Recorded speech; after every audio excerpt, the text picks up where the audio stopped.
When I was about 9 years old, I lived with my mom and little sister in a small house in a quiet town. The street was mostly safe, and kids would ride their bikes outside in the summer. But even back then, there were things that didn't feel right about the house. My mom used to say it was old, and old houses make noises. But some of the things I remember from that time didn't sound like house noises. They sound like something else, something I still don't really know how to explain. The first thing started one night when I couldn't sleep.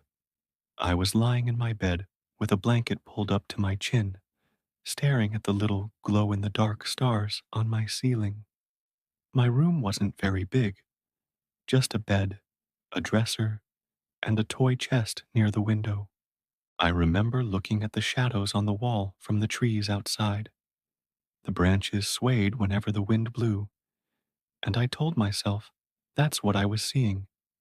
But then I noticed one shadow wasn't moving like the others. It was in the corner, down low near my toy chest. At first, I thought it was a pile of clothes or one of my big stuffed animals. I almost laughed at myself because I thought I was just being a scared kid. But then I blinked and the shadow was gone. I remember feeling cold, like the kind of cold that comes from the inside of your body, not the air. I pulled the blanket over my head and fell asleep. The next morning, I didn't even think about it until I saw my toy chest. It was standing open, like someone had been looking inside. I never left it open because my mom would yell if toys spilled out. I closed it and didn't say anything.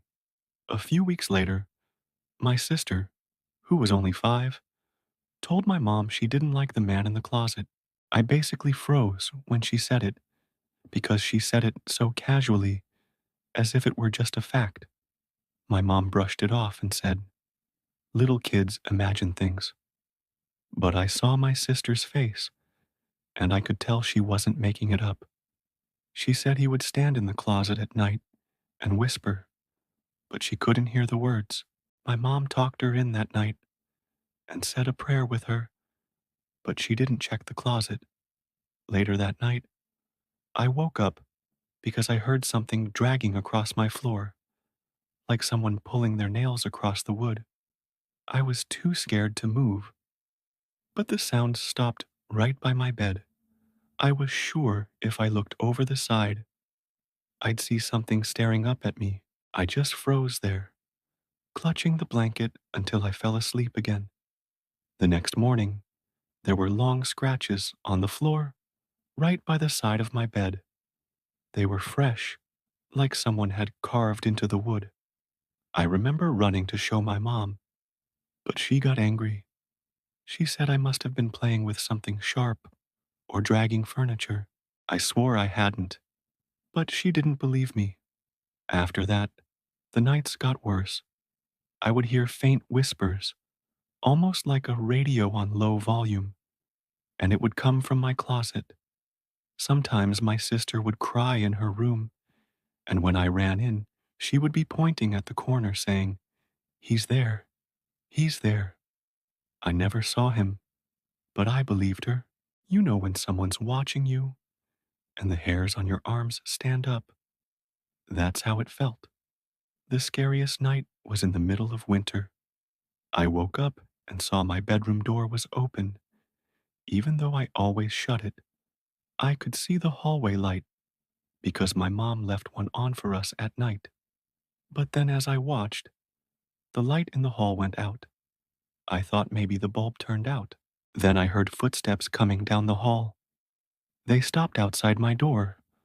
I wanted to scream for my mom, but nothing came out. The door creaked, and I saw a tall, dark shape lean in, just its head poking into the room. I shut my eyes and pretended to be asleep. When I opened them again, the door was closed, and I was alone. In the morning, I asked my mom if she had come into my room. She said no. She had been asleep all night. My sister said she saw the man again, standing by her bed. We told my mom together, and she finally looked worried. She lit a candle and said a prayer in each room of the house. Things were quiet for a little while after that, but it didn't last. One afternoon, I came home from school before my mom. I was sitting on the couch doing homework when I heard the sound of the toy chest in my room slammed shut.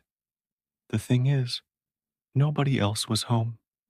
I hoped it was just the wind, but when I walked down the hall, I saw my bedroom door was wide open.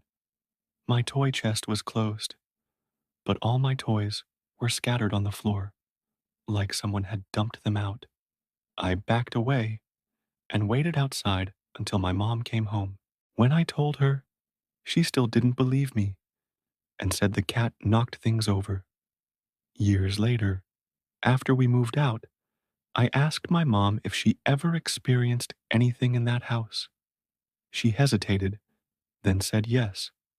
She said sometimes she would wake up and see a shadow standing in her doorway. She said she never told us because she didn't want to scare us, but she admitted she believed there was something wrong with that house. She said she thought it was a man, someone who used to live there. She never said much more, but I know what I saw, and I know what my sister saw too. Even now, as an adult, when I think about that time, I feel sick in my stomach. It wasn't imagination, it was something real, and it wanted us to know it was there. Sometimes late at night, when I can't sleep, I still hear the sound of nails dragging across the floor.